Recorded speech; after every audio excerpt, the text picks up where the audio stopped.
السلام عليكم ورحمة الله وبركاته. إن الحمد لله الأكرم الذي خلق الإنسان وكرم وعلمه من البيان ما لم يعلم،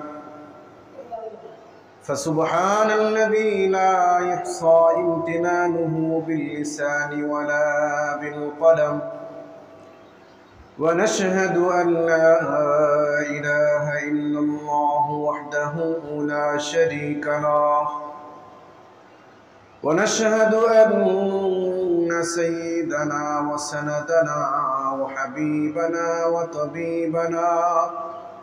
وطبيب قلوبنا ومولانا محمدا عبده ورسوله.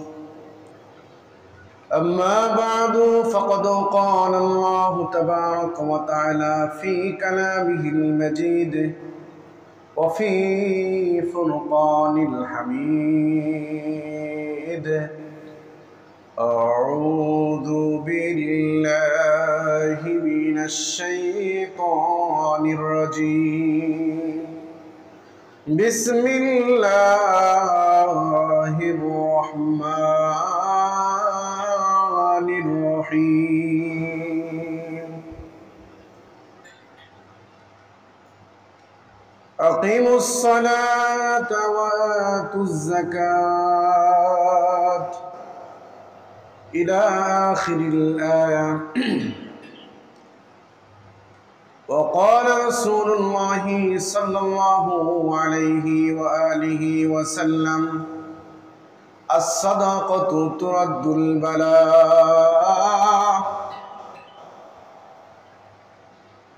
أو كما قال النبي عليه الصلاة والسلام.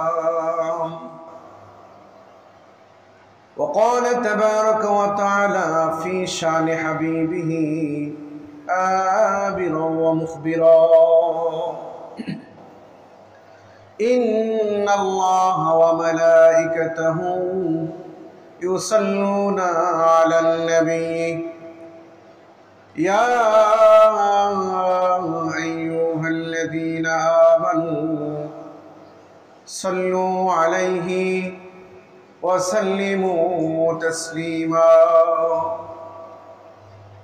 সবাই মুহাব্বতের সাথে দরুদ শরীফ পড়েন: আল্লাহুম্মা সাল্লি আলা মুহাম্মাদিন ওয়া আলা আলি মুহাম্মাদ কামা সাল্লাইতা আলা ইব্রাহিম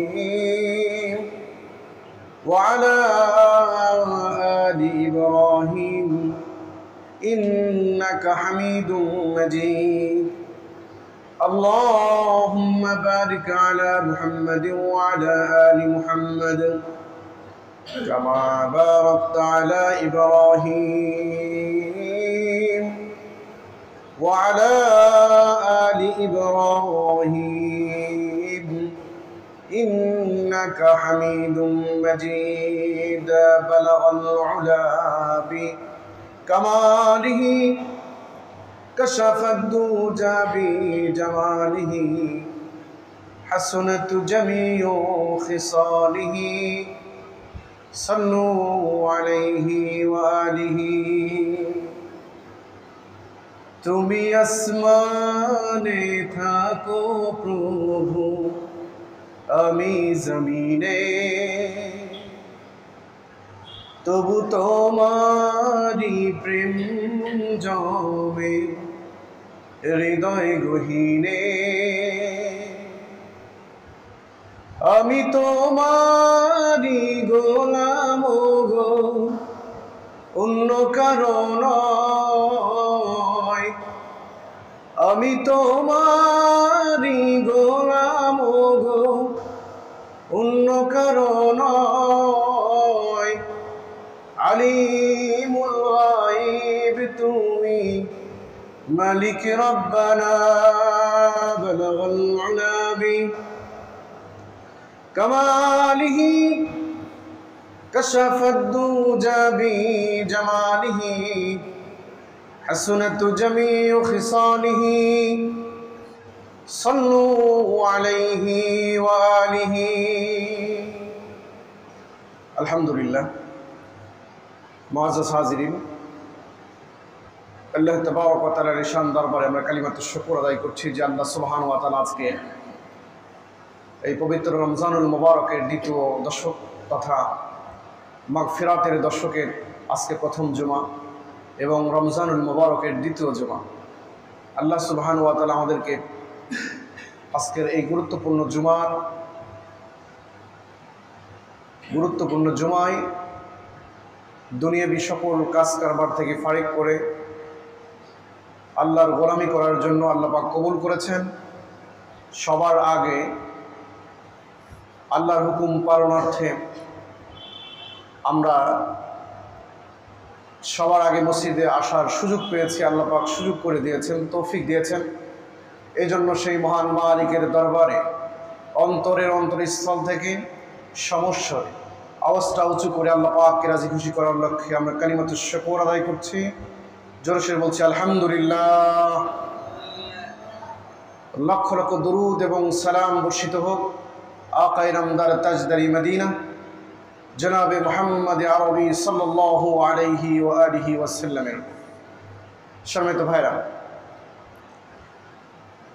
আল্লাহ সুবহানাহু ওয়া তাআলা মাহে রমজানুল মুবারকের মতন এত গুরুত্বপূর্ণ একটা মাস আমাদেরকে আল্লাহ পাক দান করেছেন, যে মাস দেখতে দেখতে আমাদের কাছ থেকে শেষ হয়ে যাচ্ছে, শেষের দিকে চলে আসছে।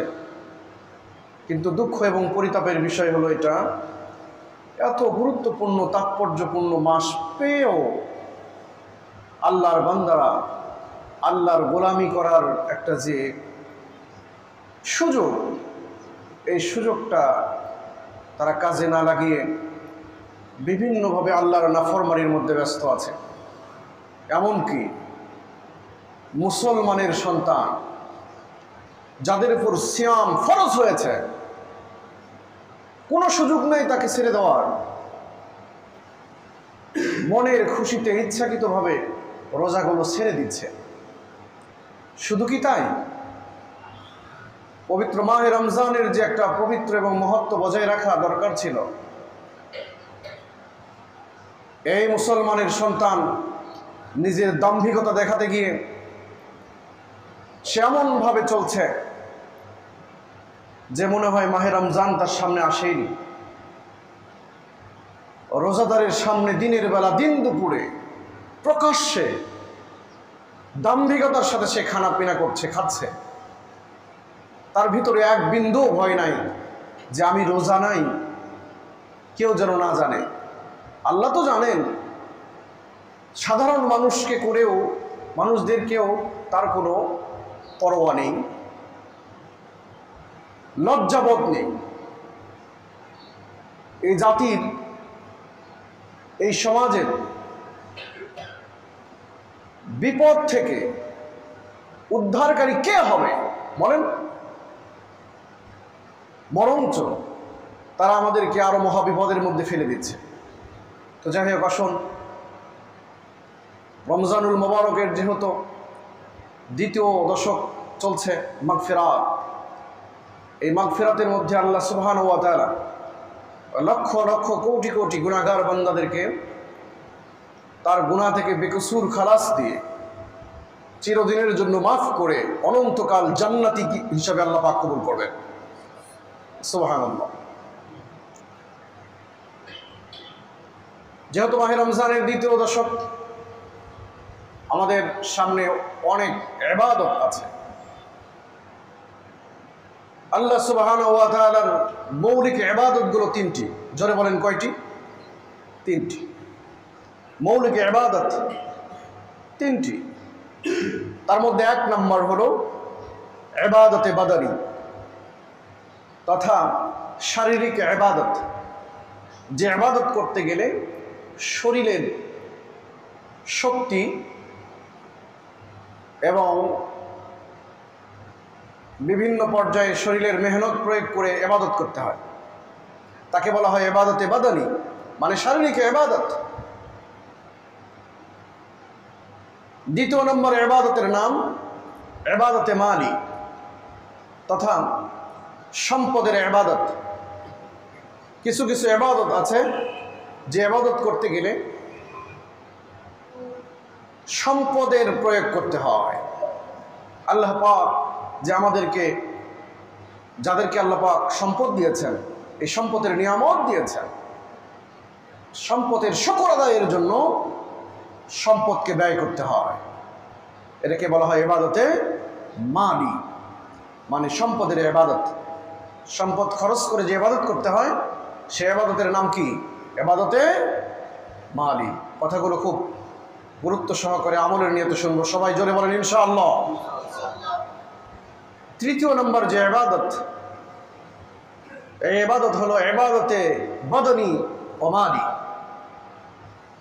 মানে শারীরিক ইবাদত এবং আর্থিক ইবাদত দুটাই একত্রিত করে যেটা হয় সেটা তৃতীয় নম্বর। অর্থাৎ কিছু কিছু ইবাদত আছে যেটাকে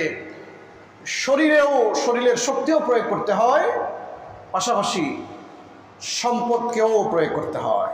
তাকে বলা হয় ইবাদতে মালি বা বাদানি। তাহলে মৌলিক ইবাদত কয় প্রকার? 3 প্রকার। মনে রাখবেন, মৌলিক ইবাদত 3 প্রকার। 1 নম্বর বলেছিলাম ইবাদতে বাদানি, শারীরিক ইবাদত। এই শারীরিক ইবাদতটা হলো আপনাকে এবং আমাকে আল্লাহ পাক যে সুস্থ সুঠাম দেহ দিয়েছেন, সুস্থতার নিয়ামত দিয়েছেন, এই সুস্থ থেকে আল্লাহর গোলামি করার যে একটা মনোভাব, এই শরীর প্রয়োগ করে যেটা করতে হয় সেটা হলো ইবাদতে বাদানি। যেমন সালাতের মধ্যে আমরা নামাজে সুস্থতা থাকলে সুন্দর করে রুকু করতে হয়, শরীরের প্রয়োগ করতে হয় নামাজের মধ্যে, সেজদায় শরীরের ভারসাম্য বজায় রাখতে হয়, এটা ইবাদতে বাদানি। পাশাপাশি এখন যে আমরা আছি ইবাদতে বাদানির একটা অন্যতম, একটা সবচেয়ে বড় উদাহরণ মাহে রমজান। রমজানুল মুবারকের সিয়াম, রোজা, এটা হলো ইবাদতে বাদানির অন্যতম একটা দৃষ্টান্ত। কারণ রোজা রাখার জন্য শরীরের শক্তি প্রয়োজন কিনা বলেন? সমর্থ থাকা দরকার কিনা? শরীরের দরকার। ক্ষুধার্ত থাকতে হয়, আল্লাহ পাককে রাজি খুশি করার জন্য ক্ষুধার্ত থাকতে হয়। সেই সকাল থেকে, অর্থাৎ সুবহে সাদিক থেকে নিয়ে সূর্য অস্ত হওয়া পর্যন্ত, ডুবে যাওয়ার আগ পর্যন্ত, ডুবে যাওয়া পর্যন্ত আল্লাহর হুকুম পালন করতে হয়। শরীরের এনার্জি না থাকলে, শক্তি না থাকলে এটা কি সম্ভব? সম্ভব হয় না। এজন্য ইবাদতে বাদানি হলো মাহে রমজানের সিয়াম। তো এই মৌলিক 3টা ইবাদতের মধ্যে সবচেয়ে দামি এবং পছন্দনীয় ইবাদত আল্লাহ পাকের কাছে ইবাদতে মালি। জোরে বলেন আল্লাহু আকবার। ইবাদতে মালি হলো আল্লাহ পাকের দেওয়া নিয়ামত, যেগুলো নিয়ামত আল্লাহ পাক আমাদেরকে দিয়েছেন, মাল, সম্পদ। এই সম্পদটা আল্লাহর রাস্তায় ব্যয় করা, গুণে গুণে আল্লাহর রাস্তায় ব্যয় করা হলো ইবাদতে মালি। এই ইবাদতে মালিকে আল্লাহ পাক ব্যবস্থা করে দিয়েছেন যাকাত ফরজ হওয়ার মাধ্যমে। কিন্তু দুঃখ এবং পরিতাপের বিষয় হলো এটা, যাদের উপর আল্লাহ পাক যাকাত ফরজ করে দিয়েছেন তারা একটা লুঙ্গি, একটা শাড়ি আর কিছু খাবার মানুষকে বিতরণের জন্য, বিলিয়ে দেওয়ার জন্য বিশাল একটা লাইন ধরলো। এই একটা শাড়ির জন্য মুসলমান রোজাদাররা যারা ছিলেন, গরিব, অসহায়, এতিম, মিসকিন যারা ছিলেন, একটা শাড়ির জন্য বিশাল একটা লাইন ধরল। এই লাইনে দাঁড়িয়ে মুসলমানরা যেমন কষ্ট পেল, এমন করে পদদলিত হয়ে অসংখ্য অগণিত মানুষের মৃত্যু হয়েছে। আমার দেশে এমন ঘটনাও ঘটেছে। কথা বলেন ঠিক কিনা? কিন্তু ইবাদতে মালি, সম্পদের যে একটা ইবাদত, এত গুরুত্বপূর্ণ একটা ইবাদত, যাকাতের মতন ইসলামের মহান 5টি স্তম্ভের মধ্যে যাকাত হল অন্যতম একটি স্তম্ভ। ইসলামের স্তম্ভ কয়টি বলেন? জোরে বলেন কয়টি? 5টি। নবী করিম সাল্লাল্লাহু আলাইহি ওয়াসাল্লাম বলেন, বুনিয়াল ইসলামু আলা খামসিন, শাহাদাতি আল্লা ইলাহা ইল্লাল্লাহু ওয়া আন্না মুহাম্মাদান আবদুহু ওয়া রাসূলুহু ওয়া ইকামিস সালাহ ওয়া ইতাইজ যাকাতি ওয়াল হজ্জি ওয়া সাওমি রমাদান। ইসলামের ভিত্তি পাঁচটি স্তম্ভের উপর ইসলামের মূল ভিত্তিকে আল্লাহ তাবারক ওয়া তাআলা স্থাপন করেছেন, কায়েম দায়েম রেখেছেন। এক নম্বর হলো ঈমান। জোরে বলেন কি? ঈমান। এক নম্বর ইসলামের স্তম্ভ হলো ঈমান। আর ঈমানের কালেমা হলো, আমার সাথে বলুন, লা ইলাহা ইল্লাল্লাহু মুহাম্মাদুর রাসূলুল্লাহ। এক নম্বর ঈমান। দ্বিতীয় নম্বরে আল্লাহ পাক ইসলামের খুঁটিকে সালাত করে দিয়েছেন, নামাজ করে দিয়েছেন। নামাজ হলো ইসলামের অন্যতম একটা খুঁটি। নামাজের মাধ্যমে মুসলমানদের চরিত্র বৃদ্ধি হয়, ঈমানের মধ্যে জোশ শোক পয়দা হয়, সামাজিক অবক্ষয়ের থেকে মানুষকে আল্লাহ পাক বাঁচিয়ে দেন। সুবহানাল্লাহ বলেন। আজকে নামাজ ছেড়ে দেওয়ার কারণে সামাজিকভাবে মানুষ এত দূরে পৌঁছেছে যে মানুষের মধ্যে যে একটা পশুত্ব ভাব, এটা বিরাজ করছে। কেমন পশু? কল্পনাও আপনি করতে পারবেন না যে মানুষের চরিত্র, ইনসান যাকে আল্লাহ পাক এত সম্মান দিয়েছেন, কদর করেছেন। আল্লাহ পাক এক আয়াতে বলেন, ওয়ালাকাদ কাররামনা বনি আদম। আল্লাহু আকবার। বনি আদমকে আল্লাহ পাক সবচেয়ে বেশি সম্মানিত করেছেন। সুবহানাল্লাহ বলেন।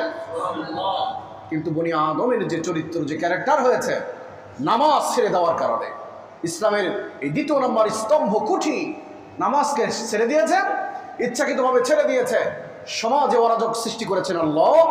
পারিবারিক কোনো সুখ নাই, ব্যক্তিগতভাবেও সুখকে আল্লাহ পাক উঠিয়ে নিয়েছেন। চরিত্র হয়েছে নষ্ট, এমন হয়েছে যে পশুত্ব হার মানিয়েছে এই মানুষের চরিত্রের কাছে। গত সপ্তাহ ধরে আমার দেশে একটা সংবাদ নিয়ে ভাইরাল, শুধু তাই নয়, আমাদের হৃদয়ে রক্তক্ষরণ হয়েছে। আমরা তীব্র নিন্দা এবং ক্ষোভ জানাচ্ছি আজকের এই জুমার মেম্বার থেকে। মানুষের চরিত্র এমন করে কেমন করে হলো যে তারা 8 বছরের একটা মেয়ে, আল্লাহু আকবার, নাউযুবিল্লাহি মিন যালিক বলেন, 8 বছরের একটা নাবালিগা, ছোট মাসুম বাচ্চা, সে এখনো মাসুম, তার কোনো গুনাহ নেই। এই পশুত্ব জাতীয় মানুষ, তার মধ্যে কি লোভ লালসা সৃষ্টি হলো, কি কাম ভাব তৈরি হলো যে 8 বছরের একটা মাসুম বাচ্চাকে তার এই পাপিষ্ট কুনজর থেকে সে মুক্তি পেল না। শেষ পর্যন্ত এই জমিন থেকে, দুনিয়া থেকে তাকে বিদায় নিতে হলো। আমি আসিয়ার কথা বলছি। আল্লাহ পাক এই মাসুম আসিয়াকে জান্নাতের আলা মাকাম দান করুক। আল্লাহুম্মা আমিন। তার এই রক্তের বিনিময় আল্লাহ পাক আমার এই জন্মভূমি থেকে এই পাপিষ্ট কুলাঙ্গার, যাদের অন্তরের মধ্যে পচা দৃষ্টান্ত এবং পচা মনোভাব নিয়ে যারা অগ্রসর হচ্ছে, আল্লাহ পাক এই আসিয়ার রক্তের বিনিময়ে আমার দেশের সকল নারী এবং সকল মেয়েদেরকে, আমার মেয়েদেরকে আল্লাহ পাক সকল প্রকার বালা মুসিবত থেকে হেফাজত করেন। জোরে বলেন আল্লাহুম্মা আমিন। আমরা এই পাপিষ্ট ইনসান নামের, মানুষ নামের মনুষ্যত্বহীন এই ব্যক্তিদের কঠিন শাস্তির দাবি করছি। আজকে পুরা পৃথিবী আমাদের এই কথাগুলো দেখবে, শুনবে ইনশাআল্লাহ। আমরা এখান থেকে দাবি করছি যে বাংলার জমিনে আমরা আর এমন আসিয়ার মৃত্যু দেখতে চাই না। কথা বলেন ঠিক কিনা? এই জন্য ভাইয়েরা আমার, ইসলামের যে 5টি স্তম্ভ, তার মধ্যে দ্বিতীয় নম্বর স্তম্ভ হলো সালাত। নামাজকে যারা ছেড়ে দিয়েছে, ইচ্ছাকৃতভাবে ছেড়ে দিয়েছে, আল্লাহ পাক দুনিয়াতে মুসিবতের যে মহান একটা স্টিম রুলার, এটাকে আল্লাহ পাক চালু করে দিয়েছে। এই জন্য নামাজকে গুরুত্ব দেওয়া। দ্বিতীয় নম্বর হলো যাকাত, তৃতীয় নম্বর হলো যাকাত। আজকে আমার আলোচনার বিষয় হলো যাকাতের গুরুত্ব এবং যাকাত আদায় করলে তার ফজিলত কি, যাকাত না দিলে তার শাস্তি কি। তৃতীয় নম্বর যে খুঁটি সেটা হলো যাকাত। যাকাত আদায় করলে আল্লাহ তাবারক ওয়া তাআলা রাজি এবং খুশি হয়ে যান। জোরে বলেন সুবহানাল্লাহ। আল্লাহর বিধান হলো যাকাত, যাকাত আদায় করা। যাকাত কতটুকু গুরুত্বপূর্ণ একটা ইবাদত, কোরআনুল কারীমের মধ্যে আল্লাহ সুবহানাহু ওয়া তাআলা প্রায় 30টি জায়গায় সালাতের সাথে যাকাতকে নিয়ে আসছেন। জোরে বলেন সুবহানাল্লাহ। কয়টি জায়গায়? 30টি জায়গায় নামাজের সাথে আল্লাহ পাক যাকাতকে নিয়ে আসছে। কোনো মুফাসসির ইকরাম বলেন যে 27টি জায়গায় নামাজের সাথে যাকাতকে নিয়ে আসছেন, আর 3টি জায়গায় যাকাতকে স্বতন্ত্রভাবে নিয়ে আসা হয়েছে। কত গুরুত্ব যাকাতের! আল্লাহ তাবারক ওয়া তাআলা বলেন, আকিমুস সালাত ওয়া আতুজ যাকাত, তোমরা নামাজ কায়েম করো এবং যাকাত প্রদান করো। যাকাত হলো ইসলামের 5টি স্তম্ভের মধ্যে একটা অন্যতম স্তম্ভ। যাকাত আদায় না করলে বাকি ইবাদতগুলো দুর্বল হয়ে যাবে, কবুল হবে না। যেমন যদি কেউ একটা তাবু টাঙায়, 5টা খুঁটি তার প্রয়োজন হয়, চারদিক দিয়ে 4টা খুঁটি আর মাঝখানে একটা খুঁটি না দিলে যেমন তাবু টাঙানো যায়, কিন্তু এই তাবুটা দুর্বল হয়, ঠিক কিনা? দুর্বল হয়ে যায়। এই ইসলামের স্তম্ভ তাই 4টা যদি কেউ আদায় করে আর একটা যদি আদায় না করে, বাকি 4টা আদায় করলেও একটা আদায় ছেড়ে দেওয়ার কারণে বাকি 4টা দুর্বল হয়ে যায়। এই জন্য আল্লাহ সুবহানাহু ওয়া তাআলা যাকাতকে এমনভাবে ফরজ করেছেন, যাকাত ফরজ করেছেন এমন। যাকাত কেমন ফরজ? যেমন সালাত, নামাজ ফরজ। সুবহানাল্লাহ বলে। নামাজ যেমন ফরজ, যাকাতও তেমন ফরজ। পার্থক্য নেই ফরজিয়াতের মধ্যে। এই জন্য যাকাত আদায়ের মাধ্যমে আর্থসামাজিক উন্নয়নে সহযোগিতা করা এটা আমাদের ইমানি দায়িত্ব এবং কর্তব্য। আর যদি যাকাত ছেড়ে দিই, যত ধরনের মুসিবত দুনিয়াতে আমাদেরকে গ্রাস করবে, আমরা পতিত হয়ে যাব মুসিবতের মধ্যে। এজন্য আর্থসামাজিক উন্নয়নে যাকাতের ভূমিকা অপরিসীম। যদি যাদের উপর যাকাত ওয়াজিব হয়েছে, ফরজ হয়েছে, তারা যদি যাকাত আদায় করেন সঠিক নিয়মে, সমাজ থেকে মনুষ্যত্বহীন মানুষের সংখ্যা কমে যাবে, চোর কমবে, বাটপার কমে যাবে, ছিনতাইকারী কমে যাবে, থাকবেই না। যাকাতের ভূমিকা এমন যে এক পর্যায়ে সবাই যাদের উপর যাকাত ফরজ হয়েছে, তারা যদি যাকাত আদায় করে, তাহলে সমাজে মানুষ দরিদ্র বলতে কেউ থাকবে না। এই জন্য আসুন আমরা জেনে নিই যাকাত কাদের উপর ফরজ। যাকাত ফরজ হওয়ার জন্য কয়েকটা শর্ত আছে। তার মধ্যে 1 নম্বর শর্ত হলো আকেল হওয়া, জ্ঞানী হওয়া। যাকাত ফরজ হওয়ার জন্য কয়েকটি শর্ত, তার মধ্যে 1 নম্বর শর্ত কি? আকেল, জ্ঞানী হওয়া। কোনো পাগলের উপর যাকাত ফরজ নয়, জ্ঞান সম্পন্ন হওয়া। পাগল হয়েছে এমন ব্যক্তির উপর যাকাত কি নয়? ফরজ নয়। 2 নম্বর বালেগ হওয়া, প্রাপ্তবয়স্ক হওয়া। অপ্রাপ্তবয়স্ক কোনো শিশু যদি সম্পদের মালিকও হয়ে যায়, তারপর ইসলাম যাকাত ফরজ করেনি। 3য় নম্বর হলো মুসলমান হওয়া। 3য় নম্বর কাদের উপর ফরজ? মুসলমান। 4র্থ নম্বর হলো সাহেব নিসাব, নিসাব পরিমাণ সম্পদের মালিক হওয়া। 5ম নম্বর যে শর্ত সেটা হলো হাল আলাইহিল হাওল, অর্থাৎ এই সম্পদটা 1 বছর পর্যন্ত অতিবাহিত হওয়া। এই 5টার মধ্যে আমরা 3টা, বর্তমানে আমরা যারা এখানে উপস্থিত আছি, আমরা হলাম আকেল। বেশক আমরা সবাই জ্ঞানী, আলহামদুলিল্লাহ বলেন, কারণ কেউ পাগল নয়, এখানে কেউ পাগল নেই, আকেল। দ্বিতীয় নম্বর হলো প্রাপ্তবয়স্ক অধিকাংশ, ছোটো বাচ্চারা যারা আছে জুমার দিনে তো আসেই, আকেল প্রাপ্তবয়স্ক হওয়া। তৃতীয় নম্বর যেটা মুসলমান, আমরা সবাই মুসলমান, জোরে বলেন আলহামদুলিল্লাহ। তিনটা শর্ত আমরা পেয়েছি, কিন্তু বাকি দুইটা না পাওয়ার কারণে অধিকাংশ জায়গাতে পাওয়া যায় না, এই জন্য আমাদের উপর যাকাত ফরজ হয়নি।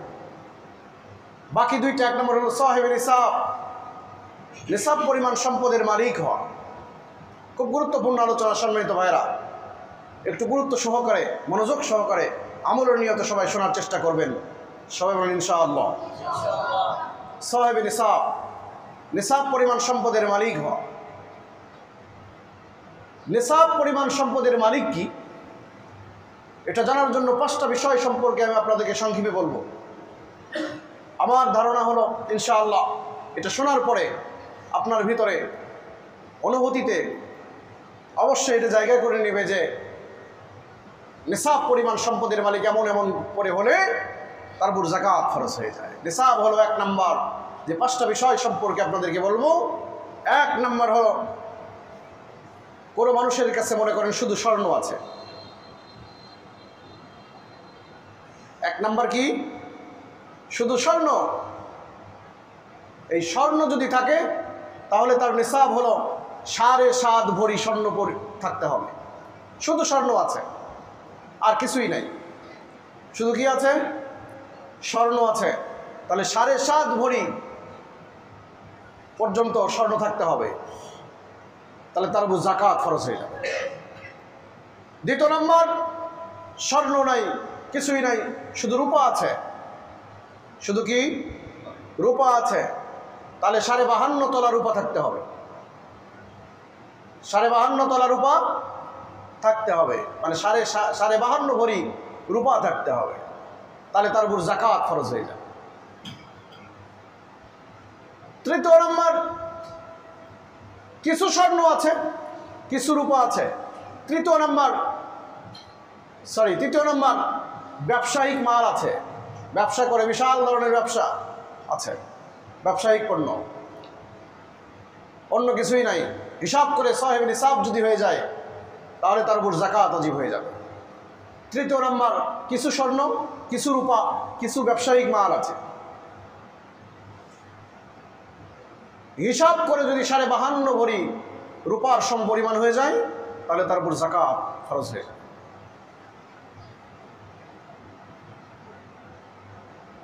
তাহলে এই যাকাত ফরজ হওয়ার যে 4টা হালত আমরা বললাম, এই 4টা সূরতের মধ্যে আমাদের জানার বিষয় হলো সাহেবে নিসাব যিনি, তিনি কেমন করে যাকাত আদায় করবেন।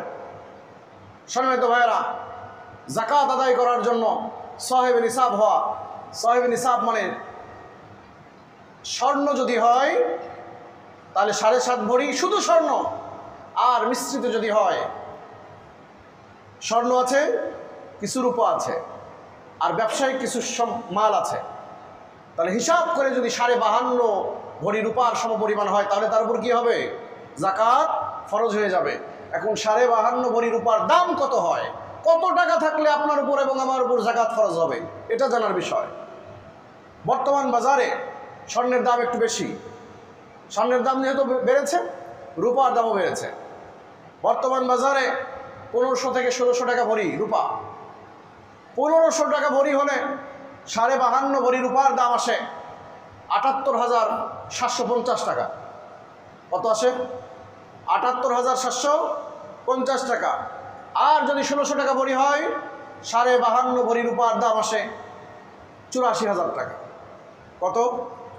84,000 টাকা। সম্মানিত ভাইরা, তাহলে আমরা একটা হিসাব করতে পারি যে 75 থেকে 80,000 টাকার যদি কারো, 75 থেকে 80,000-এর মধ্যে যদি কারো টাকা থাকে তাহলে তার উপর যাকাত ওয়াজিব হয়ে যায়। কত টাকা? সবাই বলেন কত টাকা? 75 থেকে 80,000 টাকা যাদের কাছে থাকে এবং 1 বছর অতিবাহিত হয়ে যায় সংসার চালানোর পর, এই 75 থেকে 80,000 টাকা আপনার ক্যাশ ছিল। মনে করেন মাহে রমজানের, গত বছর 2024-এর মাহে রমজানের 1ম তারিখে আপনার কাছে ছিল 80,000 টাকা। কত ছিল? ৮০,০০০ টাকা ছিল। ২০২৫ সালের পহেলা রমজানে আপনি পুরা সংসার চালিয়েছেন, সন্তান সন্ততিকে মানুষ করার জন্য টাকা খরচ করেছেন, ব্যবসা প্রতিষ্ঠান চালিয়েছেন, কর্মচারীকে চালিয়েছেন, বিল দিয়েছেন, বিভিন্ন ধরনের খরচ করেছেন। খরচ করার পর ২০২৫ সালের রমজানুল মুবারকের ১ তারিখে এসে আপনার কাছে ৮০,০০০ টাকা আছে, তাহলে আপনার উপর যাকাত ওয়াজিব হয়েছে। কথা পরিষ্কার? তাহলে আপনার উপর কি হয়েছে? যাকাত ওয়াজিব হয়েছে। সুতরাং যাদের উপর যাকাত ওয়াজিব হয়েছে তারা যদি মনে করেন একটা শাড়ি দিলে যাকাত আদায় হয়ে যাবে, আল্লাহু আকবার, না, শাড়ির সাথে যাকাতের কোনো সম্পর্ক নাই। লুঙ্গির সাথে কি যাকাতের সম্পর্ক আছে নাকি? আপনাকে কে বলেছে লুঙ্গি দিতে? আর বাজারের সবচেয়ে নিম্নমানের লুঙ্গি আপনি কিনেন কেন? আপনি যদি কাপড় দান, পরনের কাপড় দান, বাজারের সবচেয়ে দামি কাপড় আপনি কিনবেন, তারপরে আপনি যাকাতের মাল হিসেবে দিয়ে দিবেন। দুর্বল, একবার পরার পরে দ্বিতীয়বার পরার যোগ্যতা রাখে না এমন কাপড়, এমন শাড়ি লুঙ্গি কিনে যাকাতের নামে তামসা করা, ইসলামের এই খুঁটিকে, স্তম্ভকে নিয়ে তামসা করার সুযোগ আমাদের নেই। পরিষ্কার কথা, এটা কোনো সুযোগ নেই। যাকাত আদায় করলে আরশের মালিক আল্লাহ পাক খুশি হয়ে যান। যাকাত হলো আল্লাহ পাকের ফরজিয়াতের একটা ইবাদত। যেমন নামাজকে আল্লাহ পাক ফরজ করেছেন, যাকাতকেও ফরজ করেছেন কে? আল্লাহ। এই জন্য আল্লাহ পাক বলেন, আকিমুস সালাত ওয়া আতুজ যাকাত, তোমরা নামাজ কায়েম করো, নামাজ প্রতিষ্ঠা করো এবং যাকাত আদায় করো। সুবহানাল্লাহ বলেন। যাকাত যদি আদায় না করা হয়, সমাজে, এই সোসাইটিতে আমাদের এমন ব্যাধিগুলো ঢুকে গিয়েছে, আল্লাহর বিধানগুলোকে ইচ্ছাকৃতভাবে ছেড়ে দেওয়ার কারণে আমাদের সমাজে এমন সব বিশৃঙ্খলা ঢুকে গিয়েছে, যেটা থেকে জাতিকে উদ্ধার করা আমাদের জন্য খুবই কঠিন হয়েছে। সম্মানিত ভাইরা, ইচ্ছাকৃতভাবে ছেড়ে দিচ্ছেন সম্পদশালীরা এই যাকাতের মতন মহাপবিত্র এই নিয়ামতকে আপনি ইচ্ছাকৃতভাবে ছেড়ে দিচ্ছেন। আপনার জন্য সুসংবাদ যে আপনি যখন যাকাত দিবেন, আপনার মালকে আল্লাহ পাক বৃদ্ধি করবেন। যাকাতের অর্থই হলো বৃদ্ধি। জোরে বলেন সুবহানাল্লাহ। যাকাত আদায় করলে মাল বৃদ্ধি করবেন কে? আল্লাহ। এখন যদি কেউ প্রশ্ন করে যে হুজুর, আমি 20,000 টাকা যাকাত দিলাম, আমার মাল কেমন করে বেশি হলো? মাল তো কমে গেল আমার, তাই কি না? আমাদের জেহেন কি বলে যে একজন ব্যক্তি তার গচ্ছিত সম্পদ থেকে 20,000 টাকা যাকাত দিল, যাকাত দিলে তো মাল কমে যাওয়ারই কথা। তো আল্লাহ পাক বলেন যে যাকাত দিলে মাল বৃদ্ধি হয়, তাহলে কেমন? আমরা তো দুনিয়ার চিন্তা শুধু করি, দুনিয়ার চিন্তা করেই মনে করি যে সুস্থ সাবলীল আছি আমি, এখন মাহে রমজানকে ছেড়ে দিলে, রোজা রাখলে আমার শরীর দুর্বল হয়ে যাবে। মনে রাখবেন, আজকে আপনার রক্ত গরম, কালকে আপনার রক্ত ঠান্ডা হতে 1 মুহূর্ত লাগবে না। ইচ্ছাকৃতভাবে রমজানের রোজা যুবক আপনি কেন ছেড়ে দিচ্ছেন? ভাই, আপনার কি আল্লাহকে ভয় নাই?